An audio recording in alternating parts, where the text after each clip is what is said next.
Hello. As of June 10th, Brazilian protesters in the city of Rio de Janeiro and São Paulo have carried out rallies in protest of the rise in bus fare, which went up by 20 cents. Such protests have continued until today, at the time of the recording of this video on June 14th. You may not have heard of this, that with Turkey and Syria's uprising, it is difficult to keep track with everything that goes on in the world. And eventually, international news outlets might report on what is happening down here. They might do so the same way the national media is doing it now. They might portray the protesters as criminals and vandals and delinquents. It is of extreme importance that the truth reaches you before they do. The recent uprising that is spurring in Brazil is not an act of unwarranted violence, and it is not gratuitous vandalism. It is the result of what happens when a society is forced to put up with the ludicrous, nonsensical laws that are created only to benefit the lawmakers themselves, and which result in a wealth and social gap so outrageous it would be cause for hilarity if it weren't true. Some of the policies proposed and approved by our representatives are as follows. And I assure you, as incredible as they may appear, I am not making them up. They are real and they are being exercised right now. Politicians have awarded themselves the privilege of receiving up to 3 extra months of salaries. So after resuming their year's pay in their December salary, they are paid thrice more, as if their year had 3 extra months. And their salary, by the way, is about 17,000 reais per month, while minimum wage stands at 600. Politicians have also awarded themselves privileges for paid expenses, such as air tickets, ranging from 10 to 22,000 reais.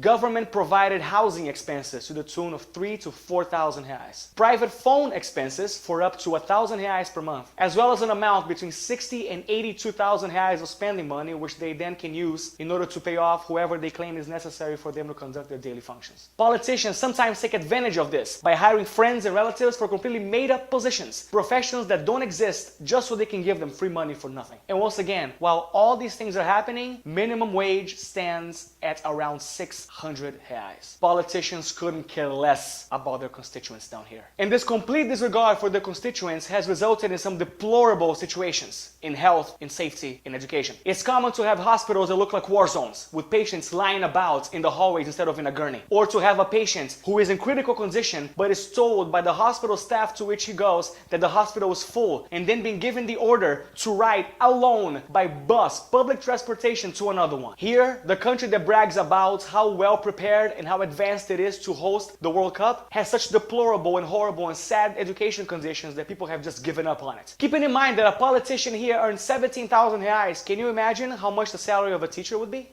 800.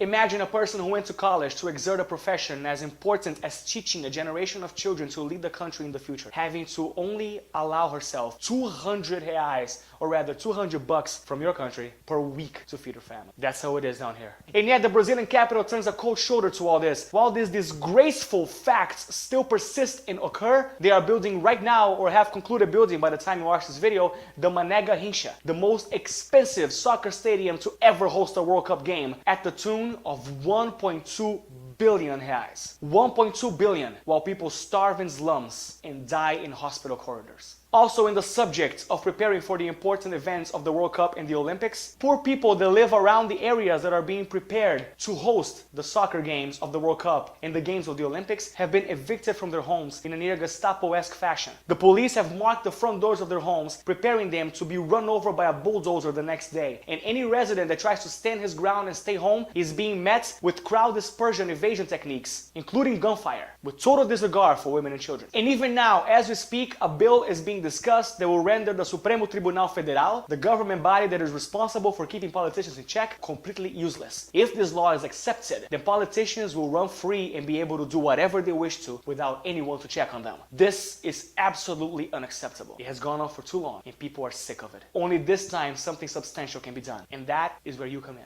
In 2014, Brazil will host the World Cup. 2016, the Olympics, the 2 most prestigious and renowned athletic events in the world. Brazil cannot afford to have its reputation smeared now. If there is a worldwide outlash against the things that are happening here, the people in control will be forced to do something about it. Under the threat of a besmirched reputation and international pressure, Brazil will be forced to change.